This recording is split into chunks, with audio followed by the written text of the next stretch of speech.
Your mission is to destroy every trace of something known only as Project Starfish. Starfish is a slang term for a butthole. Think there's any connection? We're all gonna die. I hope so. Welcome back, everyone. This is going to be my Suicide Squad movie review. What year is this? Is it 2021 or is it 2016? Also explain where this fits in the timeline, how it's connected to the events of the first Suicide Squad movie, because it isn't a reboot, but there is a lot of the cast from the first movie that came back for this. So I'll also explain how it connects to the other DCEU movies, the timeline of the Justice League Snyder Cut, all that stuff. If you're brand new to the channel, be sure to subscribe to get all the videos. Once the movie does fully come out and gets released everywhere, I will do a full breakdown and Easter eggs video, post-credit scene videos, all that stuff. Yes, there are 2 different post-credit scenes, so make sure you stay through the entire credits. But overall, the movie is just a huge upgrade. You've probably been seeing most of the reactions going crazy over it. There's actually a lot of early screenings they've been trying to do for it, so there's a chance that you actually might be able to see it a couple days early for free. Overall, it was a very low bar that this movie had to clear in order to be better than the first movie. So even if it had just been an okay movie, it still would have been a big step up.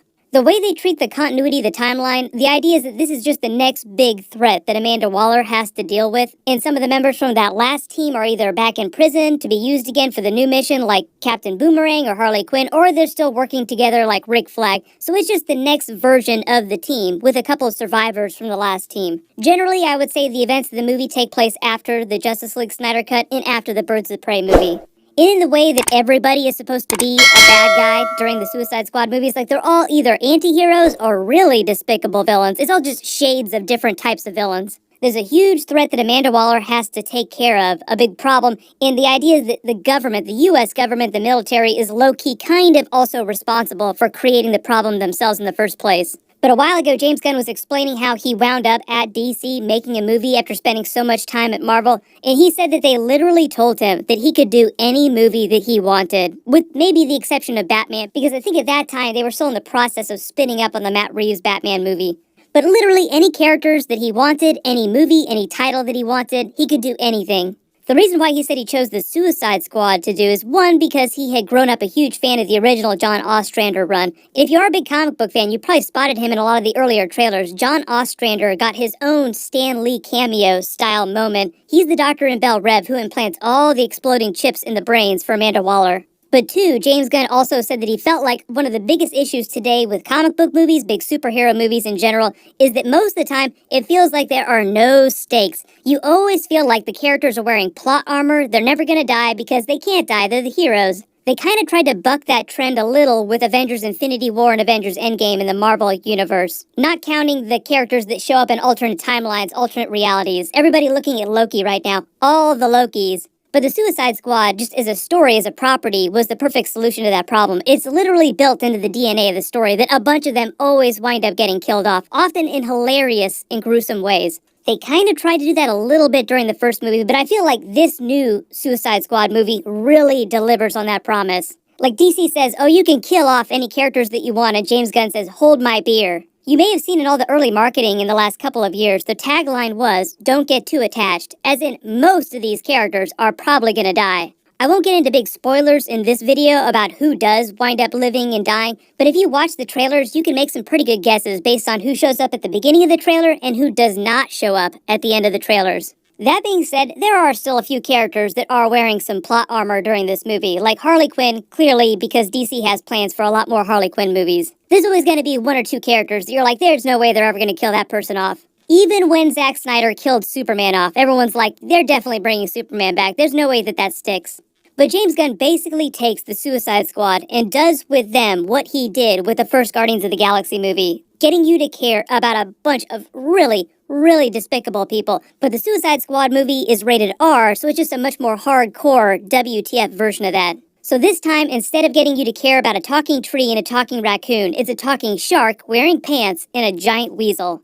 And in the same way that Groot really did make Guardians of the Galaxy for a lot of people, King Shark is definitely one of the standout champs from this movie.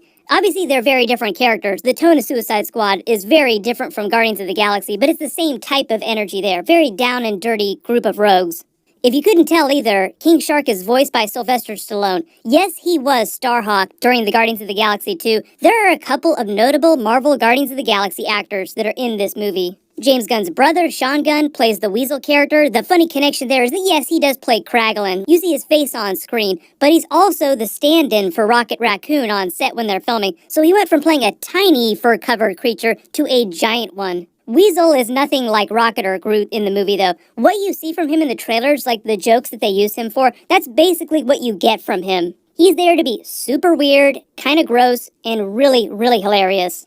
Overall, the movie just in general was plotted out and designed to feel like a Dirty Dozen type of war movie. There's no ring of garbage in the sky like the first movie. They successfully fixed a lot of the issues that people had with the main villains from that last Suicide Squad movie. Like I said though, true to form, everyone in this movie is a bad guy, so to speak. It's just that some of them are way, way worse. But most of them are criminals serving near-life sentences for crimes against humanity. Like Bloodsport, for instance, Idris Elba's character is in prison for shooting Henry Cavill's Superman with a kryptonite bullet and putting him in critical condition. In the big roll call that you see at the beginning of the trailers when there are a billion different characters, yes, a couple of them are written to be douchebags on purpose, but like I said, don't get too attached. They have funny ways of dealing with the really, really terrible characters. Amanda Waller, if you've read any of her comic book stories, she's a really despicable character, but you do get where she's coming from. And she was pretty decent in the first Suicide Squad movie. I never had any issues with her portrayal or the way that they wrote her. So Viola Davis is fantastic as Amanda Waller in this new movie. She gives you exactly what you need from that character. Their literal big bad is Starro, as you've seen from all the trailers, but as funny as it sounds, they actually do a good job of humanizing him. Even though he is a giant starfish from outer space, you do sympathize with Starro, despite the fact that he is the original Justice League villain from their very first team-up. I don't want to get into huge spoilers about what they're doing with him during the movie, but the idea is that as bad as he is not the worst thing in the movie. One of the other big villains is Peter Capaldi's Thinker, who is a huge upgrade from the Flash TV show version of the Thinker for anyone that watched that season. As you can see, he's designed around the New 52 DeVoe version of the Thinker with the electrodes sticking out of his head. Peter Capaldi is an amazing actor, and even though most of you know him from Doctor Who, really, it feels like he's got more of his Malcolm Tucker energy in this from the thick of it. Just a really awful, really despicable character that you enjoy watching. There are so many huge actors in this movie, but they do a good job of utilizing them. Like I said, it's all in service of that tagline, don't get too attached, and the idea that Amanda Waller literally could care less about whether they live or die, only that eventually the mission is completed. So shotgun style, she just fires more and more bodies at a problem until it's solved. Nathan Fillion is hilarious as TDK. You've probably seen his powers, detaching his limbs in all the trailers. I'm happy he finally made it into another James Gunn movie with his face visible. He did have a cameo scene in that first Guardians of the Galaxy movie as the voice of this creature. He was supposed to have a bunch of big cameo scenes in Guardians of the Galaxy 2, but they were cut for time. He's also technically the Wonder Man of the MCU as well. John Cena is hilarious in the most WTF way possible as Peacemaker. Exactly what you expect. He's been doing a bunch of comedy movies the last couple of years, so there's a lot of that energy. But because it's John Cena and it's an R-rated big war movie, they have so much fun having him just do so many bad things. After seeing him in this movie as this character, I cannot wait to see that Peacemaker series that James Gunn and him are doing. Those episodes are supposed to start in January, so we'll probably get a trailer for that sometime after the movie comes out. I will be doing full episode videos for that. Idris Elba is great in all the stuff that he's done, so no big surprises that he tears it up as Bloodsport in this. He was sort of cast as a replacement for Will Smith's Deadshot when he declined to come back. They didn't want to recast Deadshot straight up, so that's why they made him Bloodsport in the movie. But as you can see from all the trailers, he's got a lot of Deadshot energy in this. Like they're both gun-themed sharpshooter villains, and they're both single dads trying to take care of their daughters, while at the same time being huge criminals. Margot Robbie's Harley Quinn is way more fun than she was in her own Birds of Prey movie. I feel like if you had a lot of problems with the Birds of Prey movie, this movie has a little more fun with her character in a little more traditional way. But there is no Joker that comes along for the ride with her. And the movie itself does not need the Joker at all to make itself better. So you will not miss the Joker during the events of this movie. But he is still alive. I know people will be asking all these Joker questions after they see the film, like, what's going on with him? Where is he at? He's still out there somewhere. They haven't officially killed him off in the DCEU yet, even though there are so many versions of the Joker now. You have to consider the Joaquin Phoenix Joker as if it's happening in an alternate universe.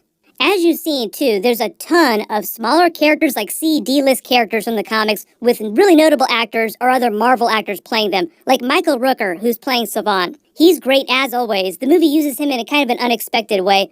David Dastmalchian from the Ant-Man movies you probably recognize as Polka Dot Man. He's every bit as weird as you would expect from the trailer scenes that they've released of him, but they do a good job of getting you to care about him. And I know a lot of you saw all the trailers and you were like, wait a minute, what are Pete Davidson and Flula Borg doing in this movie? Like, wait, what? What's going on here? Don't worry, there's a reason why their characters in particular seem like they're such huge douchebags. Like, Flula as a person is great. You may remember him from all of his YouTube videos. But he's playing Javelin, a Booster Gold character. Booster Gold, one of the biggest DC douchebags in the most hilarious way possible. So, of course, Javelin has a lot of the energy in him, too. The movie deals with both of their characters in really, really hilarious ways. I wasn't really familiar with Daniela Melchior before this movie. She's playing the second version of Ratcatcher from the comics. They're just calling her Ratcatcher too. And the name is just a joke about those C and D list comic book characters where they were too lazy to create a more unique name, so they would just add like a number to the end of the original name, like 2 or 3. She did a great job in this movie, even though her power's controlling an army of rats, and that seems kind of gross. In the same way James Gunn got you to care about the talking tree and the talking raccoon, it feels like there's nothing too gross or too weird that James Gunn can't get you to care about it.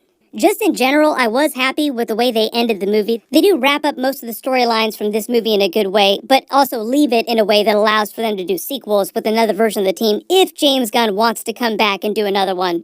Like I said, there are 2 post-credit scenes, so do stay after the credits. Just like Guardians of the Galaxy movies, one of them is a funnier one, and the other one sets up the next big project. So if you have seen the movie, please do not post spoilers for the post-credit scenes in the comments. I will do a full Easter eggs video, breakdown videos, post-credit scene video after the official release date next week. Once you do have a chance to see it though, post all your movie reactions in the comments below. Just overall, it did feel like a really solid DC movie though.